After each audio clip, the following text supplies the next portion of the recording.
नमस्ते, आपके साथ मैं हूं अर्पिता आर्या। कोरोना का खतरा एक बार फिर तेजी से बढ़ रहा है। कोरोना के कहर से बचने के लिए मास्क पहनना सबसे जरूरी है। न्यूज़ 18 सबसे अपील करता है कि मास्क जरूर पहने। न्यूज़ 18 ने मास्क के लिए मुहिम भी शुरू की है, #मास्क पहनो इंडिया। न्यूज़ 18 आप सबसे अपील करता है कि मास्क जरूर पहनिए, क्योंकि कोरोना से लड़ाई में मास्क ही सबसे बड़ा हथियार है।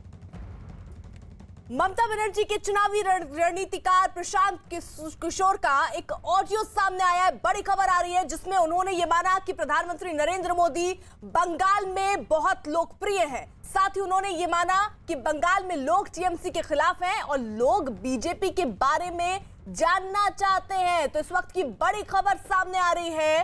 आपको बता दें, दरअसल ममता बनर्जी के चुनावी रणनीतिकार है प्रशांत किशोर। उनका एक ऑडियो सामने आया जिसमें उन्होंने ये माना कि प्रधानमंत्री नरेंद्र मोदी बंगाल में बहुत लोकप्रिय है। साथ ही उन्होंने ये भी माना कि बंगाल में लोग टीएमसी के खिलाफ हैं और लोग बीजेपी के बारे में जानना चाहते हैं। तो मोदी की खुलकर तारीफ की है प्रशांत किशोर ने, जो कि रणनीतिकार है ममता बनर्जी के, और वो यहां तक कह रहे हैं कि लोग जो है वो टीएमसी के खिलाफ है, लोग बीजेपी के बारे में जानना चाहते हैं। ये बात भी प्रशांत किशोर ने अपने इस ऑडियो में कही है कि बंगाल में मोदी पहले तो एक बात है कि मोदी का एक कल्ट है जो कि बन गया है पूरे देश में, जो कि द डिग्री कुड वेरी, लेकिन 10%, 15%, 20%, 25% ऐसे लोग हैं जिसको मोदी में भगवान दिखता है। चाहे सही दिखे गलत दिखे, वो एक अलग बहस का मुद्दा हो सकता है। स्पेशली जो यहाँ हिंदी भाषी है वो मोदी का सपोर्ट का कोर है। प्लस जो एंटी इनकम्बेंसी है वो स्टेट गवर्नमेंट के खिलाफ है, सेंटर के खिलाफ है नहीं। और मोदी है पॉपुलर, यहाँ काफी पॉपुलर है। अगर आप लीडर का हम लोग सर्वे कर रहे हैं तो मोदी और Mamata are equally popular, which is a very big thing. Modi is very popular. यहाँ पे मोदी पॉपुलर इसलिए भी है, आप देखिए बंगाल ने बीजेपी का स्वाद अभी चखा नहीं है, तो वो एक फैक्टर है कि 30 साल 35 साल से जो लोगों ने नहीं देखा है, तो उनको लग रहा है कि बीजेपी कुछ ऐसा चीज है, कुछ ऐसा कर देगी जो कि हम लोगों को पहले अभी तक नहीं मिला है। तो वो लड्डू जो टेस्ट नहीं किया है, वो वाली बात है कि उसको टेस्ट करना चाहते हैं, उसको लोग जाकर देखना समझना चाह रहे हैं। पीएम मोदी की तारीफ करने वाले इस ऑडियो पर प्रशांत किशोर ने सफाई भी दी। उसमें उन्होंने बीजेपी से पूरी बातचीत का ऑडियो रिलीज करने की बात कही। तो ये प्रशांत किशोर का बाकायदा ऑडियो आया जिसमें उन्होंने बाद में सफाई भी दी, लेकिन उससे पहले जो वो कह रहे हैं वो बहुत महत्वपूर्ण है, क्योंकि उसमें वो खुलकर प्रधानमंत्री नरेंद्र मोदी की तारीफ कर रहे हैं। और वो ये मान रहे हैं कि देखिए, जिस तरीके की स्थिति है, बंगाल के लोग अब 30-35 साल से अलग अलग पार्टियों को देखते आए हैं, लेकिन बीजेपी के लिए एक भरोसा बंगाल की जनता में है, एक विश्वास है कि यहाँ अगर बीजेपी आती है तो कुछ बड़ा परिवर्तन होगा। इसलिए लोगों का मूड बीजेपी की तरफ हो सकता है। साथ ही साथ इस बात का जिक्र भी उन्होंने किया कि प्रधानमंत्री नरेंद्र मोदी निश्चित तौर पर एक बड़ा चेहरा है। वो ऐसे तो ममता बनर्जी के रणनीतिकार है, पूरी चुनावी गणित जो है वो ममता बनर्जी ने उनके ही कहने पे किस तरीके से रची वो हमने देखा। लेकिन अब प्रशांत किशोर का बकायदा ये ऑडियो सामने आया जिसमें उन्होंने न सिर्फ ये माना कि पीएम मोदी एक बड़ा चेहरा है, एक पॉपुलर चेहरा है, बल्कि उन्होंने इस ऑडियो में इस बात का जिक्र भी किया कि टीएमसी जो है वो अपना जनाधार खोती हुई सी दिख रही है। लोग टीएमसी से नाराज हैं और हो सकता है कि इसका खमियाजा भुगतना भी पड़े, यानी जो एक सार कहा जाए इस ऑडियो से सामने आ रहा है। हालांकि बाद में प्रशांत किशोर ने इसको लेकर सफाई भी दी है। पल्लवी घोष हमारे साथ, हमारे सहयोगी इस वक्त जुड़ चुकी हैं। और पल्लवी, देखिए, प्रशांत किशोर बाकायदा इस ऑडियो में कह रहे हैं कि प्रधानमंत्री नरेंद्र मोदी एक पॉपुलर चेहरा है, एक फेमस चेहरा है, और टीएमसी से लोग नाराज भी हैं। इसका क्या मतलब? देखिए, आईपैक के कुछ लोगों से मेरी बात हुई है और प्रशांत किशोर का अपना खुद एक स्टेटमेंट भी अभी जारी हुआ है, जहां पे वो ये चैलेंज देते हैं बीजेपी को कि अगर आप में हिम्मत है तो पूरा चैट आप रिलीज करें, उसका सिर्फ एक टुकड़ा उठा के और फिर ये कहना कि मैंने इस बात को मान लिया है कि तृणमूल कांग्रेस हारने वाली है, ये गलत है। लेकिन आईपैक का कहना है कि अगर आप पूरा क्लब हाउस का चैट सुने, उसमें पता चलेगा कि वो एक संदर्भ में ये बात कह रहे थे। उनका कहना ये था कि 3 चीजें हैं जिससे हम जानते हैं कि ये लड़ाई हमारे लिए आसान नहीं होगी। एक तो एंटी इनकम्बेंसी बहुत स्ट्रांग है, दूसरी बात पोलराइजेशन हो चुकी है, और तीसरी बात है प्रधानमंत्री की छवि खुद बहुत अच्छी है और उसके चलते वो बहुत ही पॉपुलर है।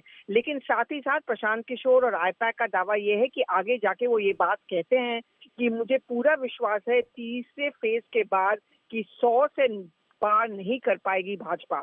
देखो, दोनों तरफ की वर्जन आते रहेंगे। कुछ ही देर में बीजेपी का एक प्रेस कॉन्फ्रेंस भी है, प्रशांत किशोर ने अपना स्टेटमेंट भी जारी किया है और इस बात पे अभी भी अड़े हुए हैं, क्योंकि उन्होंने मुझे साफ साफ ये कहा है कि मैं अभी भी ये बात मानता हूं कि 100 से ज्यादा बीजेपी को मिलना मुश्किल होगा।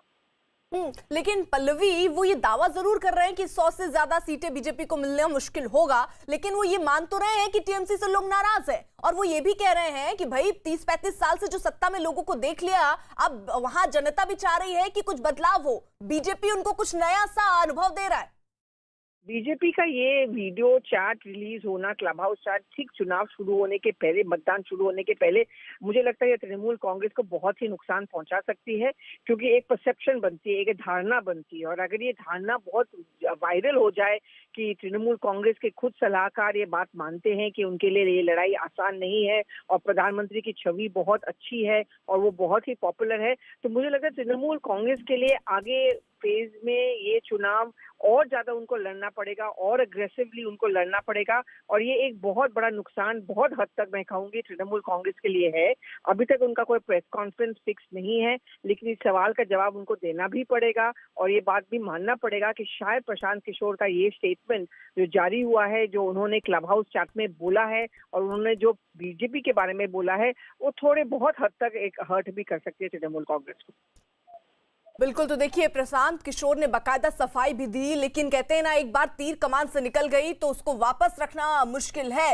ममता बनर्जी के चुनावी रणनीतिकार प्रशांत किशोर का ऑडियो सामने आने के बाद बड़ा सियासी धमाका हुआ है। बीजेपी के नेता लॉकेट चटर्जी ने आरोप लगाया कि प्रशांत किशोर जानते थे कि बंगाल में प्रधानमंत्री नरेंद्र मोदी बहुत लोकप्रिय हैं, लेकिन पैसों के लिए उन्होंने टीएमसी की जिम्मेदारी ली।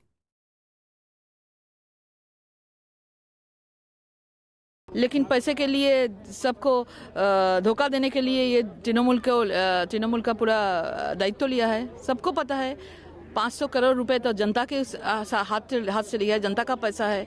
कहाँ से ले 500 करोड़ रुपए टीएमसी को कहाँ से मिलेगा? तो प्रशांत किशोर भी जानते हैं मोदी जी बेस्ट है और मोदी जी के नेतृत्व में बंगाल में सोनार बांग्ला होगा। वहीं टीएमसी से बीजेपी में शामिल हुए राजीव बनर्जी ने भी प्रशांत किशोर के ऑडियो पर टीएमसी को घेर लिया और दावा किया कि बंगाल की जनता प्रशांत किशोर भी समझते हैं कि वो किधर जा रही है, पीएम मोदी ही यहां लोकप्रिय है। जिस तरह से उनका ऑडियो टेप फांस हुआ है, उसको साफ जाहिर है कि वो खुद फेल है। स्ट्रेटेजिस्ट का स्ट्रेटेजी काम ही नहीं करेगा बंगाल में, क्योंकि यहाँ तृणमूल कांग्रेस खत्म हो चुका है। किसी का स्ट्रेटेजी यहाँ काम नहीं करेगा। यहाँ काम करेगा तो नरेंद्र मोदी जी का, अमित शाह जी का, जेपी नड्डा जी का, भारतीय जनता पार्टी का ही स्ट्रेटेजी यहाँ काम कर रहा है। और बंगाल में जिस तरह से हम लोग एक अच्छा सरकार देने का प्रयास कर रहे हैं, दुर्नीति, भ्रष्टाचार, व्यभिचार, ये सब कुछ छोड़ के, मिथ्याचार को छोड़ के एक अच्छा सरकार, मैंने एक जनता की सरकार बनाने की जो कोशिश कर रहे हैं, जिसमें सबको लाभ पहुंचेगी। अमित मालवीय इस वक्त हमारे साथ जुड़ चुके हैं, आईटी सेल प्रमुख हैं बीजेपी के वो। और अमित मालवीय जी, अब देखिए, आपको क्या लगता है प्रशांत किशोर ये बात क्यों कहा उन्होंने कि वो ये मान रहे हैं कि प्रधानमंत्री नरेंद्र मोदी जो है वो पॉपुलर चेहरा है और जनता टीएमसी से नाराज है? देखिए, बहुत स्पष्ट है कि ममता बनर्जी के इलेक्शन स्ट्रैटेजिस्ट इस बात को मानते हैं कि भाजपा ये चुनाव जीत रही है और टीएमसी ये चुनाव हार रही है। वो ये भी कहते हैं कि ममता बनर्जी के खिलाफ एंटी इनकम्बेंसी है। वो इस बात को भी मानते हैं कि पिछले 10 सालों में जिस प्रकार की तुष्टीकरण की राजनीति ममता बनर्जी ने करी, उससे समाज में एक प्रतिक्रिया है। पोलराइजेशन की बात भी करते हैं। वो ये भी मानते हैं कि दलित समाज, मतुआ समाज, राजवंशी समाज, नमोशूद्र समाज और जो हिंदी भाषी लोग हैं या बांग्ला भाषी जो लोग हैं, वो भी भारतीय जनता पार्टी के साथ खड़े हैं और 2019 से ज्यादा बड़ा समर्थन भारतीय जनता पार्टी को इन चुनावों में प्राप्त है। कुल मिलाकर वो इस बात को मानते हैं कि भारतीय जनता पार्टी उनके खुद के आंतरिक सर्वेयों में भी जीत रही है। तो इसके बाद इस चुनाव में टीएमसी की हालत क्या है वो सबके सामने आ गई है। और ममता बनर्जी जिस प्रकार के आजकल बयान दे रही हैं, कभी सीआरपीएफ को घेरने की बात करती हैं, कभी इलेक्शन कमीशन को पक्षपाती बताती हैं, उससे ये स्पष्ट हो गया है कि वो उनकी झुंझलाहट है क्योंकि ममता बनर्जी के इलेक्शन स्ट्रैटेजिस्ट इस बात को जानते हैं कि वो चुनाव हार रहे हैं, इसलिए वो इस प्रकार के बयान देती रहती हैं। अमित मालवीय जी, आपको क्या लगता है ये जो अब ऑडियो सामने आया है इससे टीएमसी को नुकसान होगा? देखिए, आज सुबह जब टीएमसी के कार्यकर्ता उठे इन 44 फेजों में सीटों पे जो पोल होना है उसके लिए, तब उनको पता चला कि उनके इलेक्शन स्ट्रैटेजिस्ट का ये मानना है कि वो चुनाव हार रहे हैं। स्वाभाविक रूप से वो लोग सब घर में जाकर बैठ गए होंगे। भाई, जब ममता बनर्जी के इलेक्शन स्ट्रैटेजिस्ट ही ये कह दें कि टीएमसी चुनाव हार रही है तो उनके कार्यकर्ताओं के मनोबल का क्या होगा?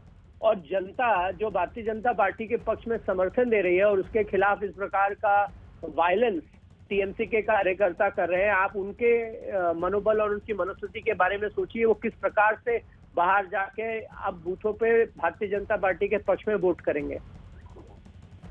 जी, बहुत बहुत शुक्रिया अमित मालवीय जी हमारे साथ जुड़ने के लिए। तो जिस तरीके से देखिए अब बीजेपी सीधे तौर पर निशाने पर टीएमसी सरकार को ले रही है और ये कह रही है कि हार जो है वो स्वीकार कर लेना चाहिए, क्योंकि ये ऑडियो जो है वो जाहिर तौर पर दिख रहा है कि टीएमसी को नुकसान पहुंचाएगा, क्योंकि इसमें इस बात का जिक्र भी ऑडियो में प्रशांत किशोर की तरफ से किया गया कि टीएमसी से जो लोग हैं वो नाराज भी है और प्रधानमंत्री नरेंद्र मोदी एक ऐसा चेहरा है जो लोगों को बहुत प्रिय है।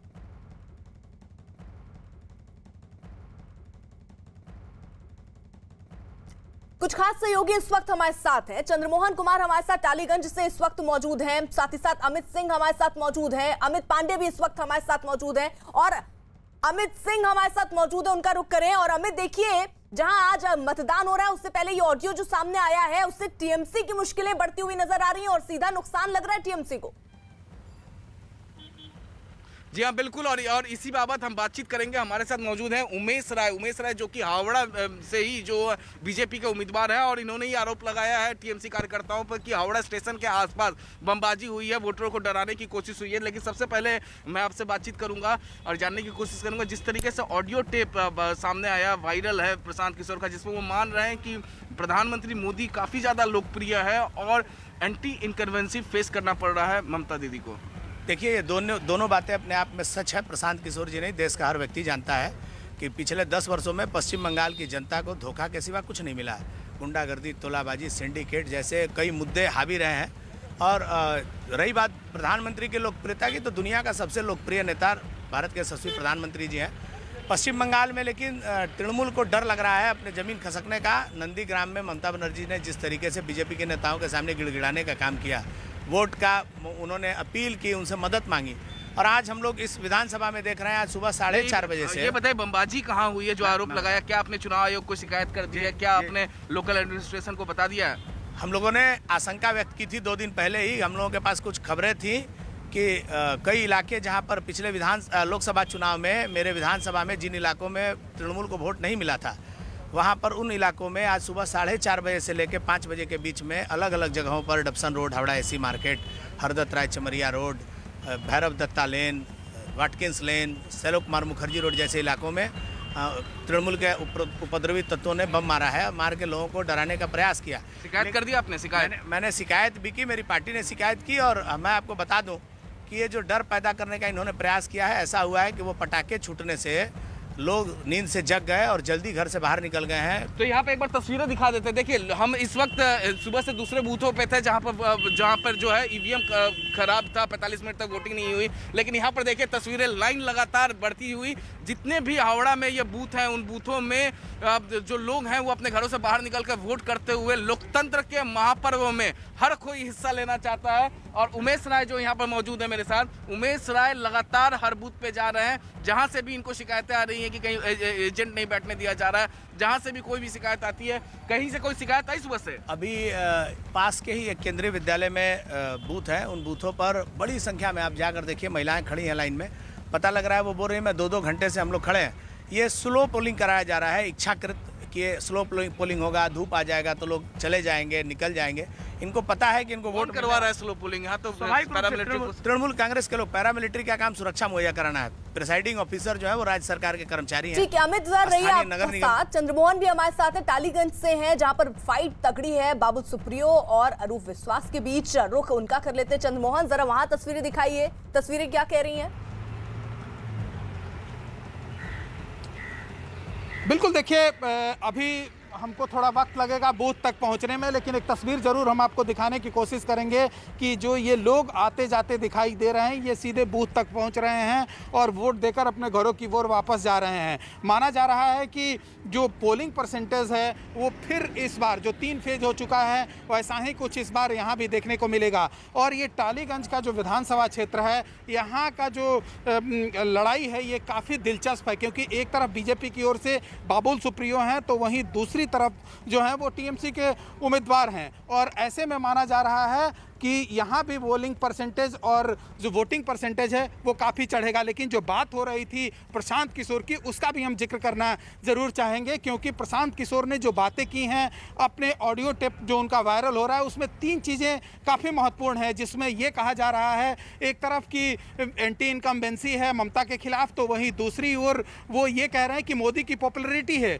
और वो भी कह रहे हैं कि पोलराइजेशन हुआ है। मतलब साफ तौर पर यह दिखा रहा है कि जो अभी बंगाल में चुनाव हो रहा है उसमें कहीं ना कहीं प्रशांत किशोर पहले ही ये मान चुके हैं कि टीएमसी यहाँ पर कमज़ोर पड़ी है। और यही वजह है कि जो अभी ऑडियो टेप सामने आया है उसमें कहीं ना कहीं यह दिखा रहा है कि जो ममता बनर्जी के रणनीतिकार हैं, चुनावी रणनीतिकार हैं, वो कहीं ना कहीं अपना जो है वो ज़मीन खिसकते हुए दिख रहे हैं। और यही वजह है कि जो अभी टेप और ऑडियो सामने आया है यह दिखा रहा है कि टीएमसी कमज़ोर पड़ रही है और बीजेपी को एज मिल रहा है, वो ऊपर जा रही है। और ऐसे में प्रशांत किशोर की सफाई तो ज़रूर सामने आई है, लेकिन उनका ये ऑडियो टेप ज़रूर कहीं ना कहीं यानी अमित पांडे से मेरा सवाल, अमित यानी यहाँ प्रशांत किशोर जो कि ममता बनर्जी के रणनीतिकार हैं वो खुद इस बात को कह रहे हैं कि प्रधानमंत्री ये बहुत लोकप्रिय हैं और वो उस तरीके के लड्डू को बीजेपी के तौर पर देख रहे हैं जिसको लोग चखना चाह रहे हैं। यानी टीएमसी के बारे में वो कह रहे हैं कि टीएमसी से लोगों का भरोसा हटाए इनडायरेक्टली।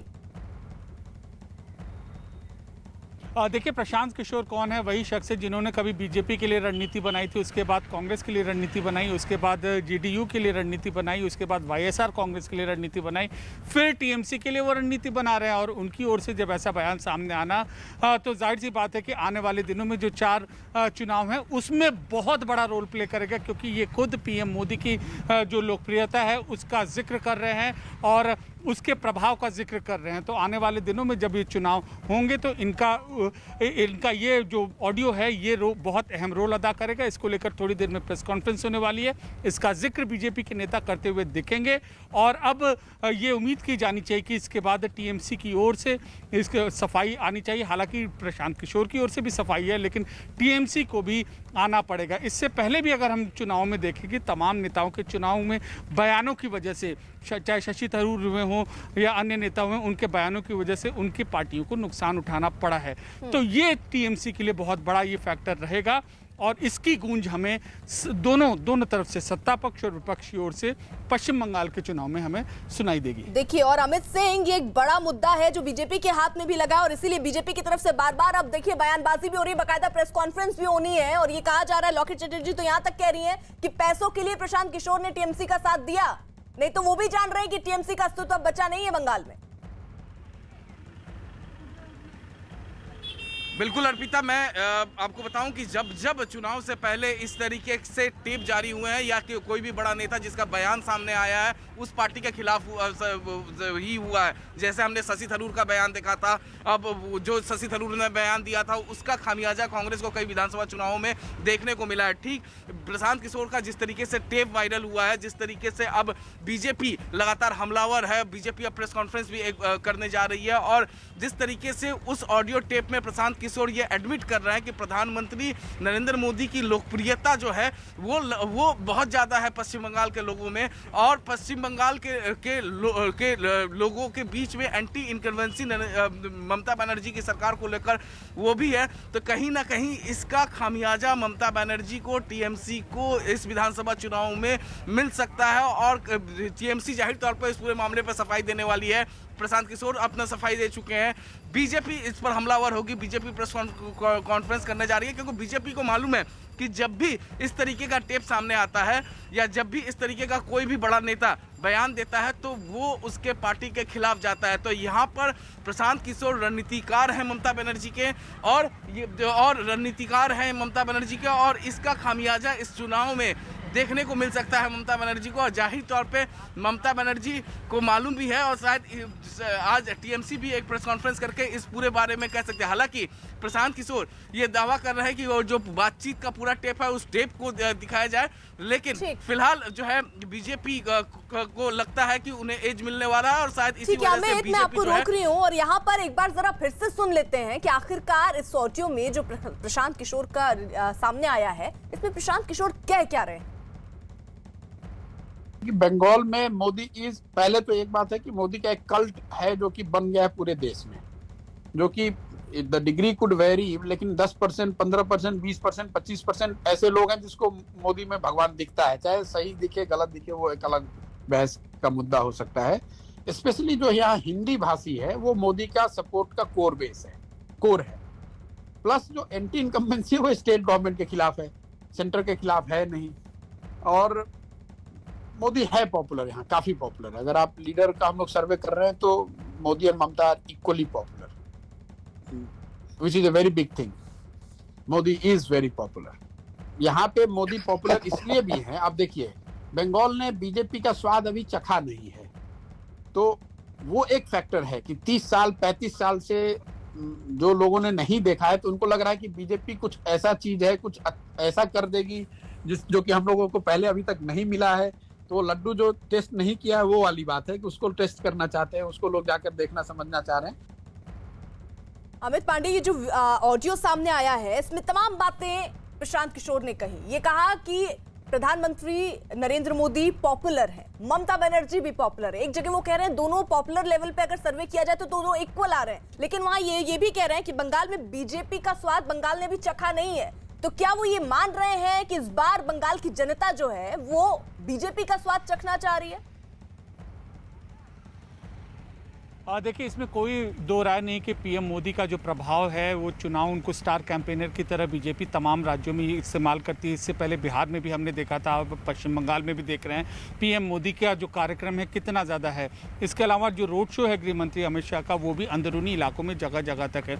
और कमोवेश जो जिक्र कर रहे हैं प्रशांत किशोर, इन्हीं बातों से वो मेल खाती है कि बीजेपी को लोग अभी ने देखा नहीं है और लोगों के अंदर क्यूरियोसिटी है, लोग देखना एक बार चाहते हैं। और वो विपक्षी जो बीजेपी की विरोधी पार्टी है उसके वो रणनीतिकार हैं। तो इसका जो असर है ये हमें देखने को मिलेगा। बैठे बैठाए जो ममता के विरोधी हैं उन पर, ममता पर हमला करने का ये एक मौका मिल गया है। और इसको रोकरी में आपको बड़ी खबर आ रही है। सुबह 9:30 बजे तक मतदान प्रतिशत सामने आया है। पहले 2.5 घंटे में 16% मतदान हुआ है। कई जगहों पर छिटपुट हिंसा की खबरें भी आई हैं, वो तस्वीरें भी हमने आपको दिखाया था। सुबह अगर 9:30 बजे तक के आंकड़े देखें तो 16% मतदान हुआ है, यानी पहले 2.5 घंटे में 16% मतदान हुआ है। कई जगहों से इस बीच छिटपुट हिंसा की खबरें आई हैं, कई जगहों पर ईवीएम की खराबी की खबरें भी थीं, जिसको बाद में ठीक कर लिया गया और मतदान सुचारू रूप से चल रहा है। तो ये सुबह 9:30 बजे का हम आंकड़ा दिखा रहे हैं, जहां मतदान प्रतिशत जो है वो 16% है। और कई जगहों से जो छिटपुट हिंसा की खबर आई उसके लिए भी वहां जवान पूरी तरीके से तैनात है और उस पर भी नजर रखी जा रही है। अमित सिंह, यहां देखिए सुबह 9:30 बजे तक 16% मतदान हुआ है। कितनी जगहों पर ईवीएम की खराबी या हिंसा की और खबरें सामने आई हैं? देखिए हावड़ा, अगर हावड़ा की बात करें तो हावड़ा में काफ़ी ज़्यादा तादाद में जो है वोटिंग जो ईवीएम थी वहाँ पर खराबी देखने को मिली है। 45 मिनट किसी बूथ पर 1 घंटे तक वोटिंग नहीं हुई है।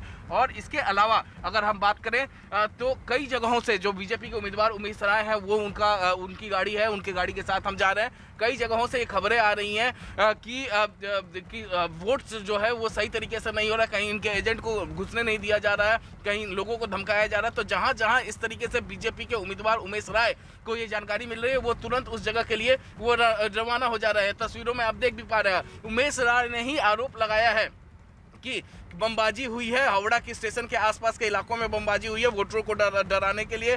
बाकायदे चुनाव आयोग को इसकी शिकायत दी गई है, लोकल एडमिनिस्ट्रेशन को उमेश राय ने बताया है। और अब उमेश राय जो है इलाके में जहां भी उनको शिकायत मिल रही है वो उन जगहों पर वो लगातार ये इस तरीके से ये जा रहे हैं। तो फिलहाल जो है ये 16% की वोटिंग परसेंटेज है अभी, लेकिन शाम होते होते ये वोटिंग परसेंटेज अभी बढ़ेगी। और जिस तरीके से हमने तीनों फेजों में देखा था वोटिंग परसेंटेज, ठीक उसी तरीके का वोटिंग परसेंटेज देखने को मिलेगी। क्योंकि हम जहां भी जिस भी बूथ पे जा रहे हैं उस बूथ पर लोग जो है, और खास तौर से अगर बात करें तो महिलाएं और युवा जो फर्स्ट टाइम वोटर हैं वो अपने घरों से बाहर निकल रहे हैं, बिना ब्रेकफास्ट किए हुए आ रहे हैं और वोट कर रहे हैं, ताकि वो इस लोकतंत्र के महापर्व में ज्यादा से ज्यादा संख्या में हिस्सा ले पाए, अपना मनपसंद सरकार बना पाए जो कि अगले 5 साल उनके लिए काम करेगा। और ठीक इसी तरीके से जो हिंसा की खबरें आज सुबह से आई हैं, कूच बिहार से आई हैं, हावड़ा से आई हैं, अब उत्तर दिनाजपुर में जहां पे एक ओसी की हत्या हुई है, हालांकि वो चोरों के पीछे वो जा रहे थे, बताया यही जा रहा है। लेकिन इसके अलावा हर जगह से अभी वोट जो है सुचारू तरीके से चल रहा है। कहीं कहीं पर ऐसा देखने को मिला है कि ईवीएम जो है वो खराब था, कहीं 45 मिनट 1 घंटे तक ईवीएम खराब था। और अब जो बीजेपी उम्मीदवार उमेश राय को कहीं से भी जानकारी मिल रही है कि वोटिंग वहां पर ठीक तरीके से नहीं हो रहा, बीजेपी के पोलिंग एजेंट को धमकाया जा रहा, तो उस इलाके में ये लगातार जाते हुए उमेश राय के काफिले के साथ इस वक्त हम मौजूद हैं, उमेश राय के गाड़ी के साथ मौजूद है। उमेश राय इस तरीके से लगातार पूरे इलाके में वो जा रहे हैं जहां से भी उनको शिकायतें मिल रही हैं। और बताया ये जा रहा है कि जो उमेश राय ने चुनाव आयोग को शिकायत दी है उसमें कहा है कि बीती रात कई जगहों पे बमबाजी हुई है, डराने धमकाने की कोशिश हुई है वोटरों को। तो इस बाबत उमेश राय ने चुनाव आयोग को शिकायत दी है, लेकिन वोटिंग परसेंटेज जो है जाहिर तौर पे शाम तक ये ज्यादा बढ़ेगा, जिस तरीके से हमने फर्स्ट, सेकंड, थर्ड फेज में देखा था। जी अर्पिता।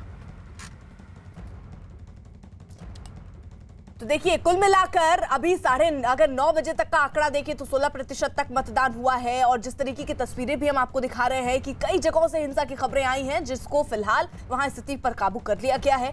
मतदान के लिए भी लोगों को इंतजार करना पड़ा, कई जगहों पर ईवीएम की गड़बड़ी की खबरें भी हैं जिसको फिर सही किया गया है। और कई जगहों पर देखिए मतदान की जो प्रक्रिया है अब सुचारू रूप से चलनी शुरू हो गई है। तो अलग अलग जगहों की हम आपको तस्वीरें भी दिखा रहे हैं जहां पर सुबह से ही भारी तादाद में लोग पहुंचे हुए हैं अपने मताधिकार का प्रयोग करने के लिए। 5 जिलों में ये वोटिंग हो रही है, 44 सीटें हैं और यहां पर बीजेपी और टीएमसी में सीधी टक्कर है। इसको लेकर आपको बता दें जिस तरीके से आज कई जगहों से हमने देखा महिला और खासतौर पर युवा जो हैं वो बढ़ चढ़कर पहुंच रहे हैं, मतदान कर रहे हैं।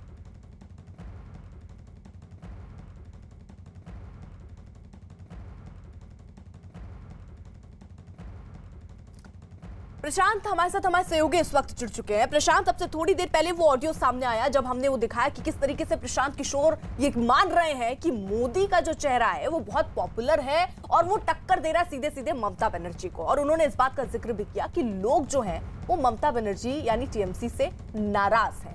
इसका कितना असर आप देख रहे हैं और ये कितना असर खासतौर पर टीएमसी पर डाल सकता है अब ये बयान? दरअसल प्रशांत किशोर का ये जो बयान है अर्पिता, वो यूं ही नहीं आया है कि अचानक इस चुनाव में जो कुछ हलचल देखने को मिली है इसे लेकर के उन्होंने ये बयानबाजी कर दी हो। इसका असर पिछले चुनाव से भी जुड़ा हुआ है। हम अगर देखें कि आज इस चौथे चरण में जिन सीटों पर मतदान हो रहा है वो सीटें किस तरह से पहले दिखाई दे रही थी और इस चौथे चरण के चुनाव में दरअसल किस तरह के आंकड़े सामने आए थे। दरअसल पिछला चुनाव जो हुआ था पश्चिम बंगाल में लोकसभा के चुनाव में, वहां किस तरह के आंकड़े दिखाई दिए थे। दक्षिण 24 परगना एक ऐसा जिला है जहां पर 11 सीटें हैं। 11 सीटों में 2011 के चुनाव पर अगर हम नजर डालें तो 2011 के विधानसभा चुनाव में इन दक्षिण 24 परगना की 11 सीटों में टीएमसी के पास 10 सीटें थी, लेफ्ट के पास 1 सीट थी, बीजेपी के पास महज 2% वोट थे और 0 सीट थी। कांग्रेस भी आगे नहीं बढ़ पाई थी। लेकिन ये जब साल आगे बढ़ा, साल 2016 का विधानसभा चुनाव आया तो क्या तस्वीर थी? टीएमसी के पास इन 11 में से 10 सीटें बरकरार, 46% वोट, लेफ्ट के पास 37% वोट, लेकिन सीट सिर्फ 1। लेकिन इसके बाद आता है साल 2019 का लोकसभा चुनाव। इस लोकसभा चुनाव में भी 11 सीटों पर टीएमसी की बढ़त बरकरार थी और 50% वोट बैंक था। ये वो इलाका है जहां पर टीएमसी फिर भी मौजूद थी और अपना वर्चस्व बनाए हुए थी, ऐसे में जबकि मोदी लहर चल रही थी। सबसे खास बात यह है कि इस विधानसभा चुनाव को लेकर बीजेपी इसलिए भी उत्साहित है क्योंकि कुछ और ऐसे जिले हैं जहां पर बीजेपी को लग रहा है कि उनकी पैठ पिछले चुनाव में बढ़ने लगी थी और इसीलिए बीजेपी उत्साहित भी है। और जो प्रशांत किशोर का यह बयान आ रहा है, उन पीछे के आंकड़ों को देखते हुए, समझते हुए और जमीनी हकीकत क्या है, बीजेपी अब इस तरह से जितनी भी सीटों पर चुनाव लड़ती दिखाई दी है, उन सीटों में अब लगातार ये गलियों में भी दिखाई दे रहा होगा और उसका रिजल्ट 2019 में भी देखने को मिला था। जिस तरह की सीटें मिली थी बीजेपी को इस चौथे चरण के चुनाव में, जिन विधानसभा सीटों पर उसे बढ़त मिली थी, उसे देख करके भी बीजेपी उत्साहित है। हम नजर डालते हैं 2019 के लोकसभा चुनाव में ये आंकड़े किस तरह से सामने आए थे। पश्चिम बंगाल में जिस तरह से कुल मिलाकर 294 सीटें हैं, उसमें अगर हम देखें कि इस चौथे चरण के चुनाव में जिन 44 सीटों पर मतदान होने वाला है, टीएमसी के पास में साल 2016 में इनके पास 39 सीटें थी, लेकिन 2019 का जब चुनाव हुआ था तो टीएमसी के पास 25 विधानसभा सीटों में चुनावी रैलियों में कोरोना पर लापरवाही की शिकायतों पर चुनाव आयोग ने सख्ती दिखाई है। चुनाव आयोग ने सभी पार्टियों के अध्यक्षों को चिट्ठी लिखकर कोरोना गाइडलाइंस का पालन करने को कहा है। आयोग ने कहा कि कोरोना गाइडलाइंस का पालन न करने पर उम्मीदवारों और राजनीतिक पार्टियों की रैली पर चुनाव आयोग प्रतिबंध लगा सकता है। कोरोना प्रोटोकॉल का पालन न करने पर आईपीसी और आपदा प्रबंधन कानून के तहत कार्रवाई हो सकती है। तो बड़ी खबर इस वक्त आ रही है, इसी की सभी दलों को ये चिट्ठी भेजी गई है और दरअसल चुनाव आयोग ने सभी पार्टियों के अध्यक्षों को चिट्ठी लिखकर कोरोना गाइडलाइंस का पालन करने को कहा। आयोग ने कहा कि कोरोना गाइडलाइंस का पालन न करने पर उम्मीदवारों और राजनीतिक पार्टियों की रैली पर चुनाव आयोग प्रतिबंध लगा सकता है। कोरोना प्रोटोकॉल का पालन न करने पर आईपीसी और आपदा प्रबंधन कानून के तहत कार्रवाई हो सकती है। नीरज कुमार हमारे साथ, हमारे सहयोगी इस वक्त जुड़ चुके हैं। यानी ये सख्त जो निर्देश तो हैं चुनाव आयोग की तरफ से नीरज दे दिए गए सभी दल को।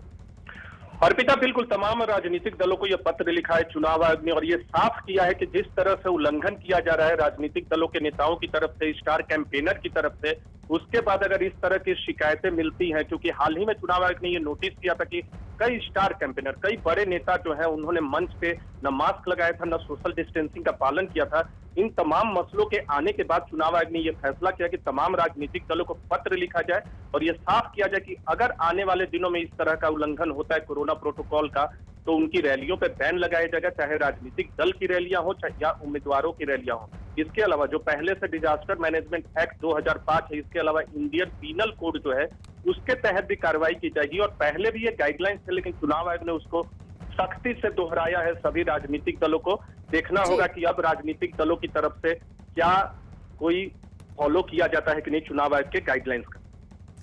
तो बिल्कुल चुनावी रैलियों में कोरोना पर लापरवाही की शिकायतों पर चुनाव आयोग ने सख्ती दिखाई है।